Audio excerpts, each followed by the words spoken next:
Okay, as I said, just touch the door to the jamb and it will lock itself. We'll start over here on the left side as you get in the car. This button locks the windows so that only you can raise them or lower them. You won't need that. This button, one of my favorites. You push it once and it raises the sunshade in the back. Push it a second time and it lowers the sunshade. It's great on those Oklahoma days. It cuts down on the heat in your car greatly. 4 buttons. Push them, window goes down. Pull them, window goes up. Real simple. You've probably used those before. This button, really cool. When you park in the garage or a tarp place, push it once and you can see the window, the mirrors fold in. It makes it easy to slide by your car. Push it again, mirrors fly out.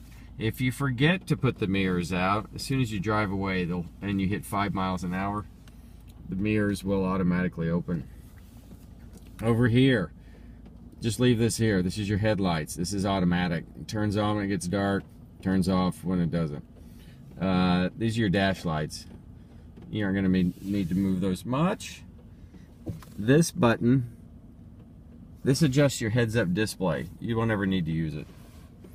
Down here, it's hard to see because it's dark, but here along the door, I wish it was light in here. There along the door are 3 buttons. It says M, 1, 2, and, oh, I'm sorry, 2 buttons. This is to memorize your seat positions. So once you adjust the seat and you get it where you like it, push the M button and then the 1 switch, and that will memorize position 1 for you. Barbara can do the same thing for position 2. The 3rd button has little squiggles on it. That's for your seat massager. So for your long trips on the road, you push that and your derriere will get a comfortable massage. Okay, now, let's see if I can get this right. And your steering wheel. These are cruise controls here on the left. I/O turns cruise control on and off. This is resume, set, and then once you get cruising, toggles the speed up and toggles the speed down. Touch it, and then you touch the brake and cruise control is disabled. This little behind here, these are your paddle shifters. Should you get in the Indy 500 mode, sliding the gear shift over to the left position, once you're in drive,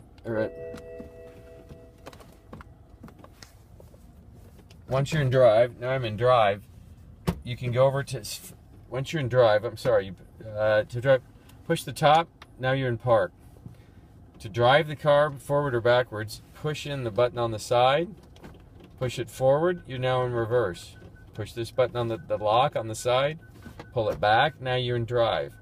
If you want to go to manual mode,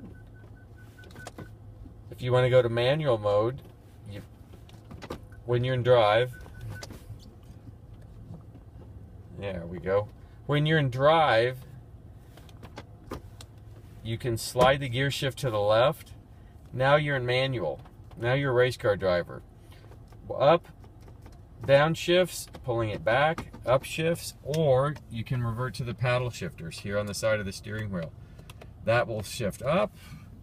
The one on the left shifts down. That's the latest. All the hot rods have gone to that now. Ferrari, Porsche, Audi. They don't even make stick shifts anymore. Everything is paddle shifter. You don't need to use them much. You may never use them. Then, just put it back over to the right. You're now in regular drive. Hold it back, pull it up. Now you're going forward, park. One touch, park. It's very simple. Stereo. Push the button, turns it on. I'm going to turn it off. Oh, you'll see up here on the dash, as soon as you go into reverse, you've got a camera. It lights up. These lights, you'll figure it out. And it tells you how close you are to things. These you can play around with. But what's really nice is when you're in reverse, the lines will show you what you're about to hit in your rear view camera. You'll figure it out, but it's very handy with parallel parking. stereo. Push the button and turn it on. It's on. Now, what's real handy with this car is you slide your fingers. Let's see if I can get it in the right mode now.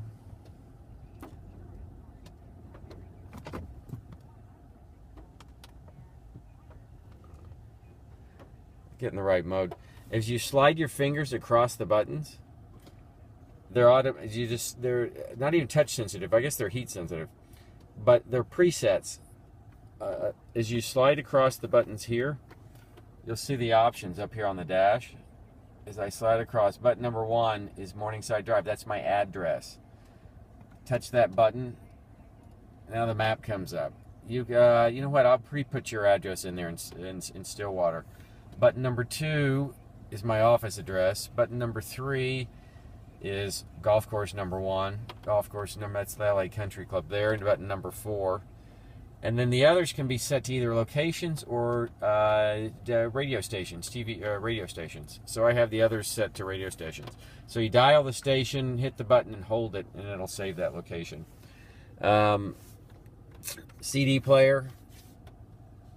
CD player here. The ejector button, forward and backwards on the songs.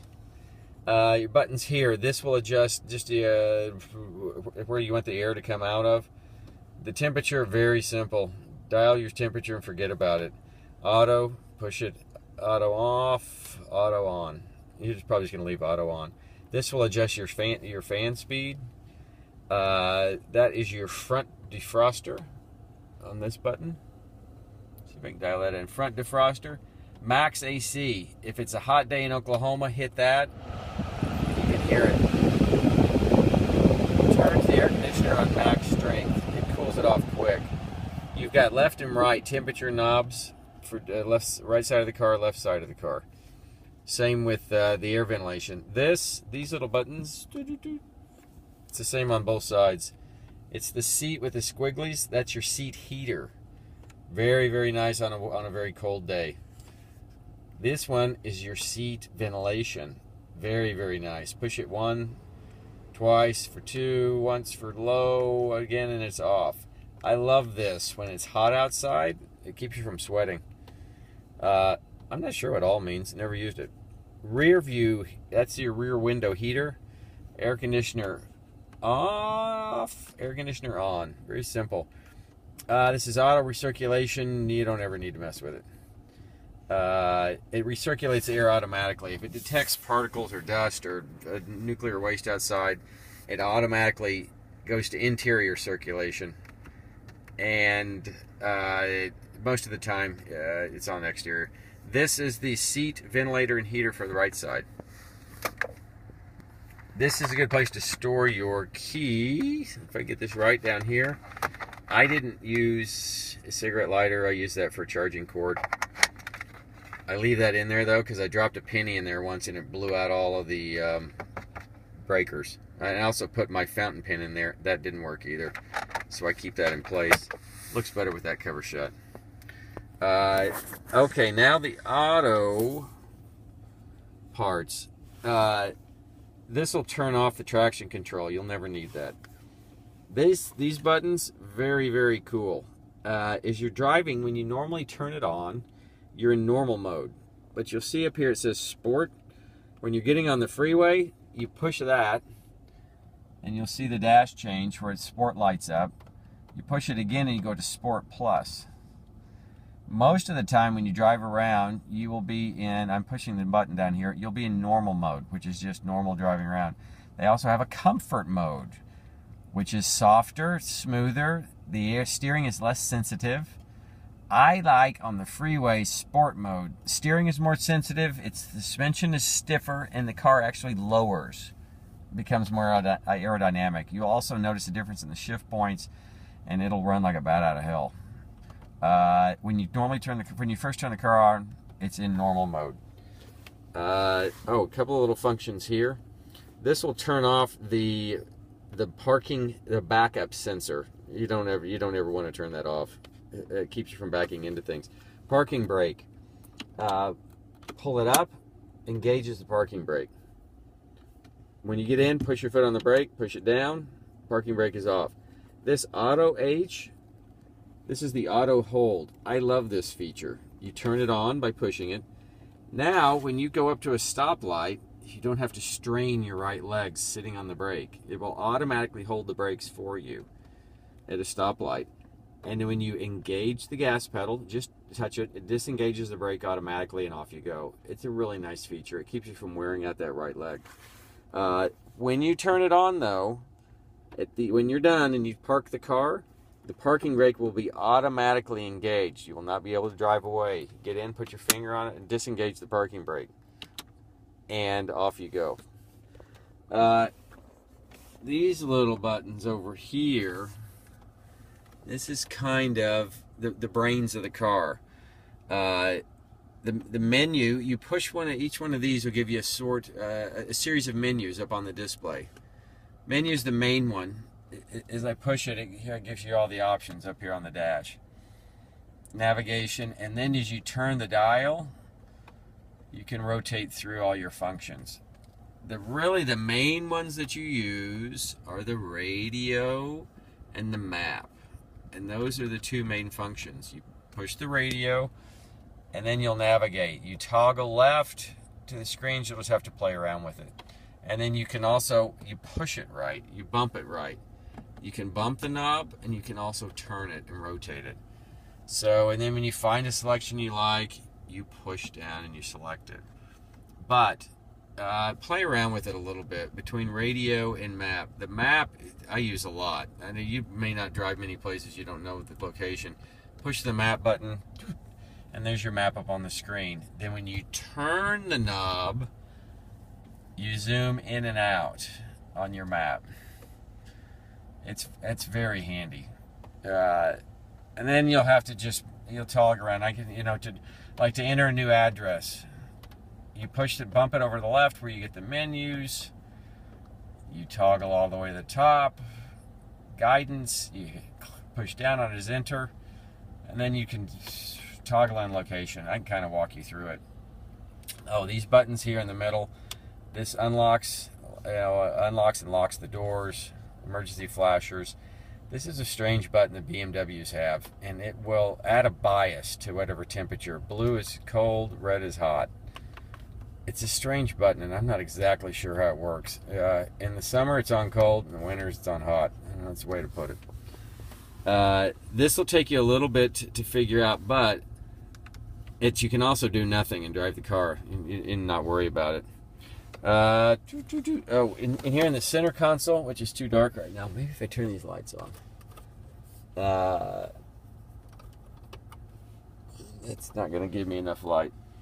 Center console, there again, you've got your auxiliary plug, so you can plug your iPod in there.